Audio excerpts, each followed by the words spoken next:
So guys, today back with another video on the channel. Today we're here for the player ratings between Newcastle United and Oxford. The game ended 0-0. If you didn't go and check out the vlog already, make sure to do so on the I button at the top corner. There'll be a link in the description and on the end screen, so when you finish watching this video you can go back watch the vlog. But anyways, we'll do the player ratings now. We'll go through each player, rating their performance from 1, 2 to 0 to 10, and we'll go through every player. Starting off, we're going to quickly talk about the lineup. For my predicted team, I got the full defence right. I said Dubravka would be in goal, but Darlow started. And I said Hayden would start, but Sean Longstaff did. So I got 9 out of 11 right, considering it was a cup game as well. I'm actually quite happy with how I predict the team. But anyways, let's get into the player ratings now. So starting off with Carl Darlow, he got a clean sheet and he had to make a couple of crucial saves. And I think because his contract is up at the end of the season, I think that potentially could be his last game for the club, because I see for the replay Dubravka playing, but for me Darlow's been a good servant of the club, signed in 2014, and I think that potentially could be his last game for the club. And he had a good performance, so you can't blame him for the loss or whatnot. He made some really good saves.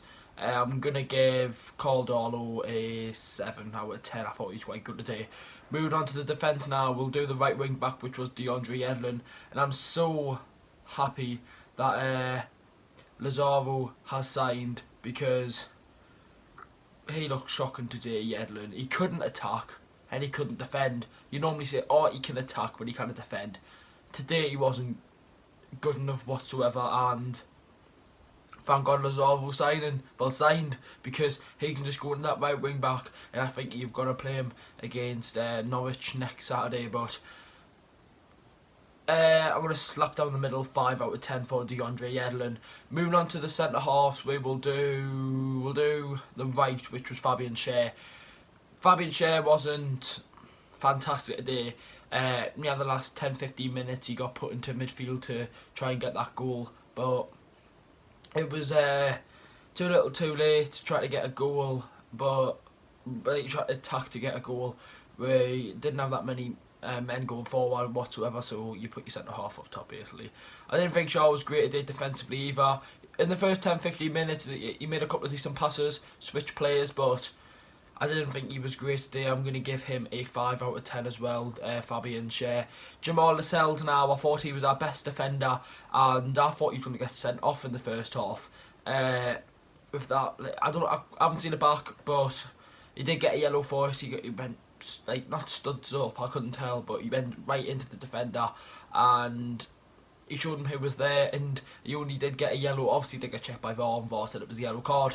So I think Jamal Lascelles won a lot of headers, and we've missed him. We have missed him over the Christmas period and whatnot, and it was great to see him back. Obviously getting him back now, getting his match fitness back, and yeah, Jamal Lascelles, good performance. I'm going to say 7 out of 10 with Carl Darlow.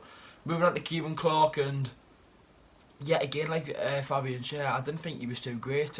Kieran Clark, for me, I know I predicted Clark and predicted the team, but maybe Fernandez should have played, because even though Fernandez is 30 years old and he can't really get up the pitch, as people say, for me, you can't get up the pitch, and him and Schär could have both gone forward and both could have nicked us a goal. But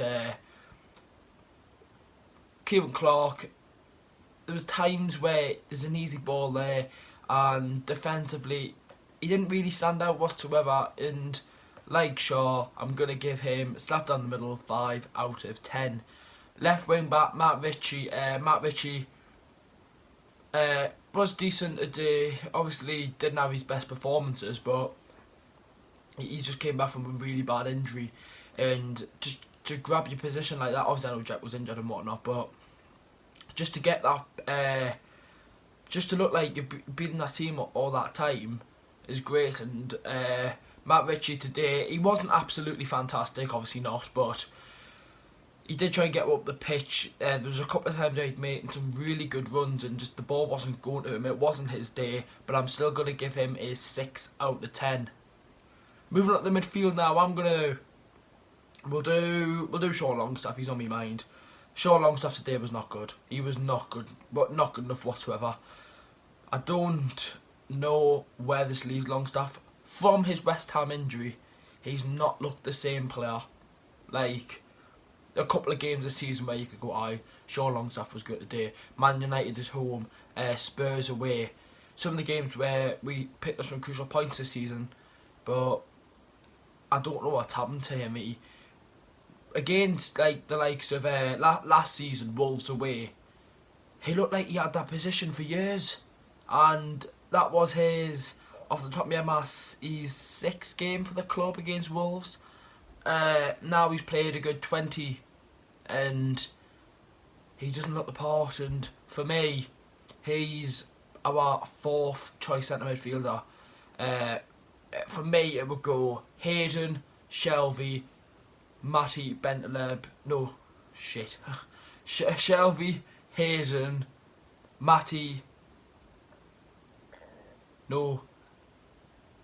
At the minute, yeah, then Sean, then Bentaleb, because obviously Bentaleb just joined, and we'll get obviously onto him in a second, but he's not good enough whatsoever. I saw Longstaff this season, and if Manchester United came in with a £50 million offer, you would take it. You really would, but I can't see Manchester United coming in for him anymore from performances this season. Have I give him a reason? A rating. No, I'll give him. I'm gonna give him a 3. A 3 out of 10. Yeah, 3 out of 10. Bentaleb, obviously talking about him. For me, one of our better players, and I thought there's a couple of times where he was screaming for the ball. There was a time where Richie had a throw in, and he's looking around because obviously if a throw in, you always want to pass it forward.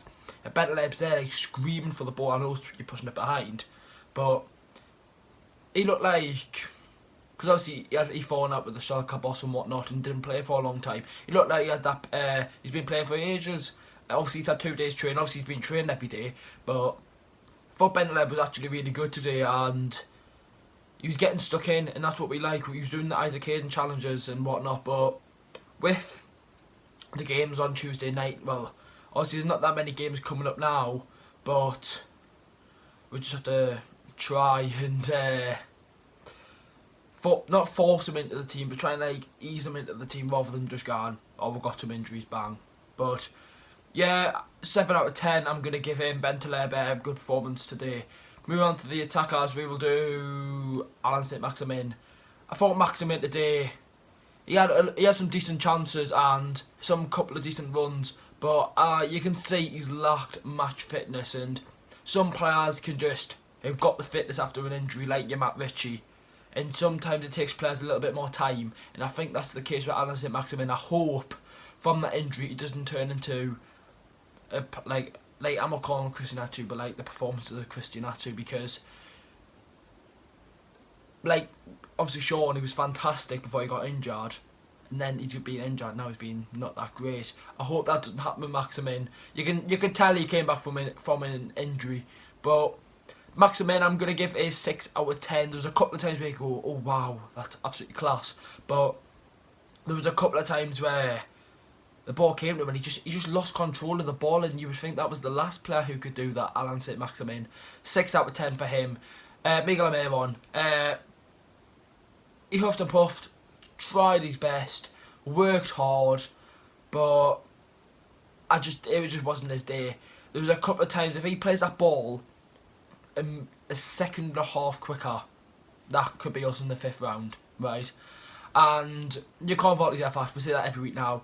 There's a time where he lost the ball. It happens to every player, and he worked his socks off to get right back, and he ran all the way back into CDM and won it back. He didn't play as a winger. He played as like a calm, and it was quite weird because Almiron was really in the calm, and then we had Maximin on the left, and then Joelinton up top, and then no right winger. It was just Yedlin by himself. But anyways, Almiron, I'm going to give him the same as Maximin, 6 out of 10. Moving on to Joelinton now, and you got 2 goals.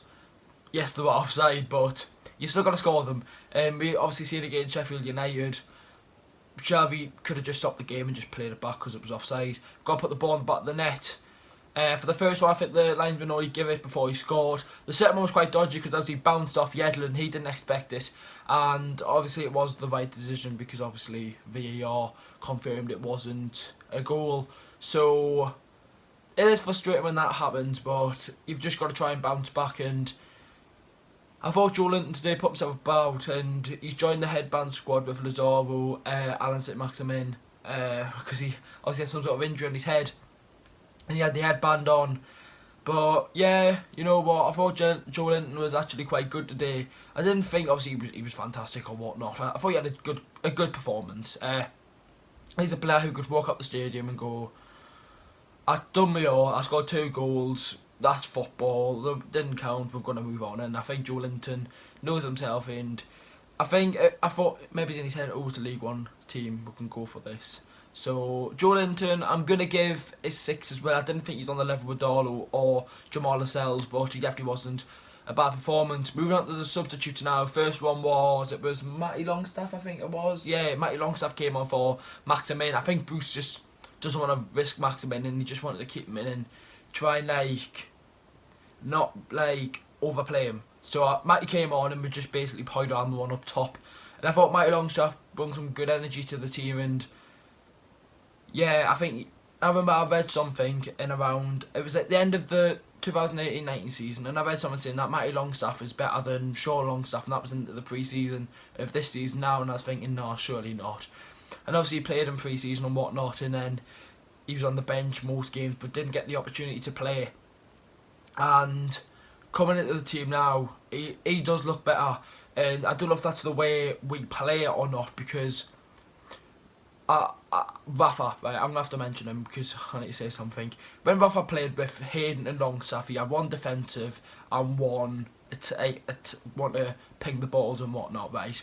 When you play your Sean and Matty together, yes, they had the fantastic performance against Manchester United, but Sean doesn't look the part in this system. I don't know if it's Bruce and whatnot, but Matty, he looks to be part of Bruce's plans, and we need to get this deal down.